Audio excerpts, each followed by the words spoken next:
बंधुओं, आइए सत्संग में प्रवेश करते हैं।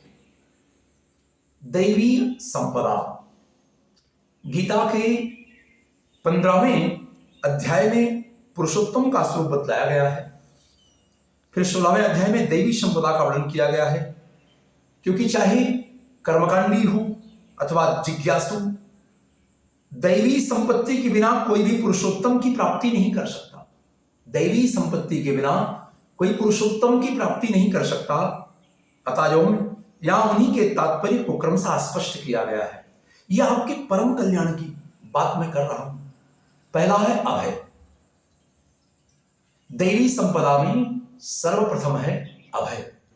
सबसे पहले अभय कहा गया है। जब तक भय रहेगा तब तक भगवान के चरणों में प्रीत नहीं होगी, तब तक ईश्वरीय आत्मा की प्राप्ति नहीं हो सकती। संसार में भक्त या ज्ञानी दो ही निर्भय होते हैं। संसार में भक्त और ज्ञानी दो निर्भय होते हैं। जैसे मीरा, प्रहलाद, नरसी आदि भक्त। जड़ भरत को बलि चढ़ाने ले गए, परंतु उन्हें कोई भय नहीं हुआ। प्रहलाद को अग्नि में जलाया, अग्नि ने उन्हें कोई कष्ट नहीं दिया, निर्भय रहे।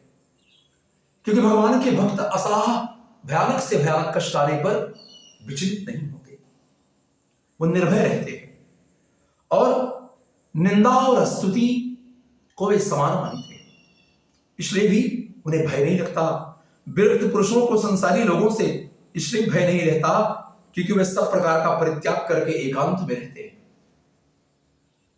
जो विरक्त पुरुष हैं वे सबसे दूर रहते हैं। भय तो परिग्रही या पापी लोगों को लगता है। भय जो है परिग्रही, जो अपने लिए संचय कर रहा है, और जो पापी है उसे भय लगता है। इसके बाद है सत्व संशुद्धि, अंतःकरण की शुद्धि। सत्व संशुद्धि, अंतःकरण की शुद्धि। ज्ञानियों में यह स्थिति जो है आध्यात्म शास्त्रों का पठन पाठन, परस्पर आध्यात्म चर्चा करना, ज्ञान विचार, योग एकाग्रता, ये होनी चाहिए। ये बहुत आवश्यक है। और तीसरा दैवी संपदा में दान, जो अपने से पूज्य पुरुषों को दिया जावे। अपने से पूज्य पुरुषों को दिया जावे दान। भूखे और कंगालों को दान देना दान नहीं है, दया है। भूखे और कंगालों को दान देना दान नहीं है, दया है। अपने से पूज्य पुरुषों को जो दान दिया जाता है वो दान है। भक्ति और ज्ञानी दोनों में ही दान की प्रवृत्ति होती है। भक्ति और दानी दोनों में दान की प्रवृत्ति होती है। भक्त शुभ कर्म में द्रव्य आदि लगाता है। जो भक्त है शुभ कर्मों में द्रव्य लगाता है, और विचारवान विरक्त सबका बाध करता है। यही उसका दान है, सबका कल्याण करता है। भक्त और ज्ञानी दोनों ही दानी होते हैं। भक्त और दानी दोनों ही दानी होते हैं, क्योंकि भक्त भी सर्व त्याग करता है और ज्ञानी सबको मरु मरीचिका के समान समझता है। बंधुओं, ये दैवी संपदाएं हैं। तीसरी दैवी संपदा है दम, इंद्रियों को बस में रखना। दम है इंद्रियों को बस में रखना। ये तीसरी दैवी संपदा है। और चौथी दैवी संपदा है यज्ञ, जो 12 प्रकार के यज्ञ गीता में 4th अध्याय में कहे हैं। और 5वां है स्वाध्याय, अपने इष्ट मंत्र और शास्त्र का नियम पूर्वक पालन करना। अपने इष्ट मंत्र या शास्त्र का नियम पूर्वक पालन करना, यह स्वाध्याय है। तप, गीता के 17वें अध्याय में कहे हुए त्रिविध तप, किंतु मुख्य तो भगवदाकार वृत्ति, आत्माकार वृत्ति ही है। आर्जो माने सरलता। आर्जो माने सरलता, ऐसी सरलता कि जो मन में हो वही वाणी में हो। ऐसी सरलता जो मन में हो और वाणी में भी हो, वही आचरण में भी हो। छल कपट तनिक भी ना हो, इसी को आर्जव कहते हैं। और अहिंसा, सर्वार्थ त्याग, अर्थात मन वाणी या शरीर से किसी को कष्ट ना देना।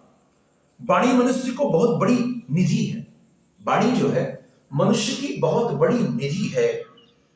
इस वाणी से किसी को कष्ट हो जाएगा तो अपराध हो जाएगा। इसके दूषित होने से मन और वीर्य भी दूषित हो जाता है। वाणी के दूषित होने से मन और वीर्य भी दूषित हो जाते हैं, जिससे ब्रह्मचर्यादि तप में बाधा पड़ती है। आध्यात्मिक उन्नति नहीं हो पाती अगर वाणी दूषित है।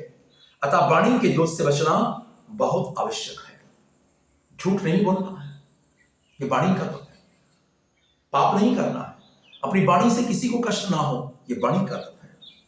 सत्य, इसके बाद आता है दैवी संपदा में सत्य। देखे सुने को ज्यों का त्यों कह देना सत्य है, उसे कुछ भी घटावे बढ़ावे नहीं। सत्य ही भगवान है, सत्य ही भगवान है। इस सत्य स्वरूप भगवान की प्राप्ति सत्य भाषण से ही होती है। सत्य रूप परमात्मा की प्राप्ति सत्य भाषण से होती है।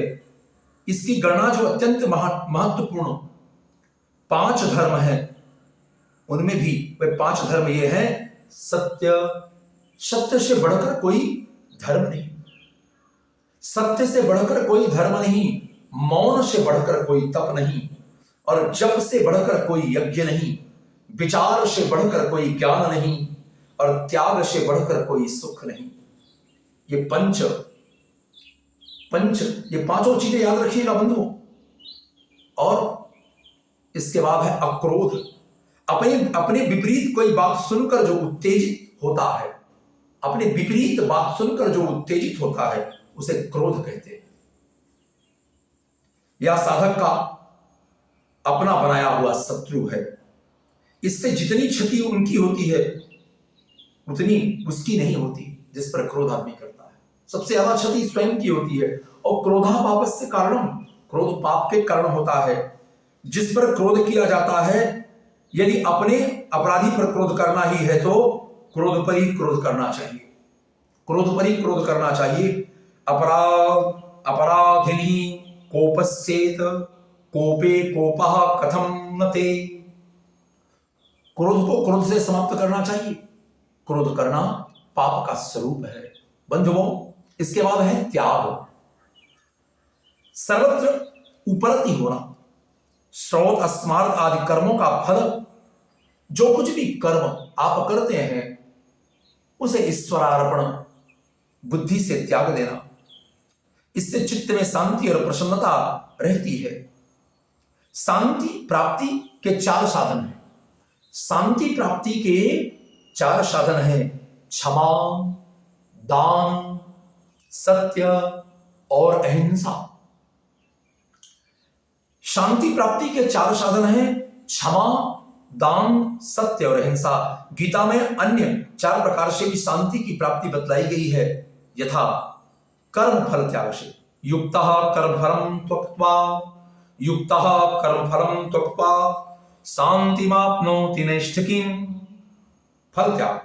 उपासना से क्षिप्रम भवति धर्मात्मा शाश्वान् छन्ति निर्गच्छति। उपासना। ज्ञान से ज्ञानम लब्ध्वा परम शांतिम माचिरेणाधिगच्छति। ज्ञान से, ज्ञान निष्ठा से युज्जानैव सदात्मानं योगी नियतमानसः शांति निर्वाण परमाम मतस्थानामाधिगच्छति। ये शास्त्र के कल्याण की बहुत ही मूल विषय है जो जीवन में आवश्यक है। और अपैसुन किसी व्यक्ति की अनुपस्थिति में उसकी बुराई करना, निंदा करना, ये बड़ा परनिंदा सम अघन गरीषा। किसी की निंदा से बचो। और चुगलखोरी नहीं से बचिए। और दया, प्राणियों के अवगुणों को छुड़ाने का प्रयत्न करना। प्राणियों के अवगुणों को छुड़ाने का प्रयत्न करना, अर्थात सबका कल्याण चाहना ही सच्ची दया है। सच्ची दया क्या है? सबका कल्याण चाहना, सबका मंगल चाहना, ये सच्ची दया है। और अलोलुपता, जो मिल जाए उसी में संतुष्ट रहे। अलोलुपता, जो मिल जाए उसमें संतुष्ट रहे। विषयों की सन्निधि में भी उन्हें पाने का लोभ न करे। विषयों की सन्निधि में भी उसे पाने का लोभ ना करे। अलोलुपता, मार्दव, इसके बाद गुण है दैवी संपदा का गुण है मार्दव, मृदुलता, कठोर शब्द या कठोर वाणी ना होना, कठोर शब्द ना बोलना, कठोर वाणी ना बोलना, अथवा दृष्टि, वाणी या व्यवहार सभी में मधुर होना। लज्जा, शास्त्र विरुद्ध, लज्जा क्या है? शास्त्र विरुद्ध कर्म करने में संकोच होना, उसको लज्जा कहते हैं। शास्त्र के विरुद्ध कर्म करने में संकोच होना, इसे लज्जा कहते हैं। ऐसा संकोच पापाचरण से बचा लेता है। इसी से लज्जा कुल स्त्री का आभूषण कहा गया है, स्त्री का आभूषण कहा गया है। इसके बाद दैवी संपदा में है अचापल, अचपलता का व्यर्थ चेष्टा का भाव। मनमानी शरीर की चंचलता दूर हुए बिना शांति, ममता, ज्ञान, भक्ति कुछ भी नहीं हो सकते। मन स्थिर हो, वाणी स्थिर हो, शरीर स्थिर हो, इसकी चंचलता दूर होनी चाहिए।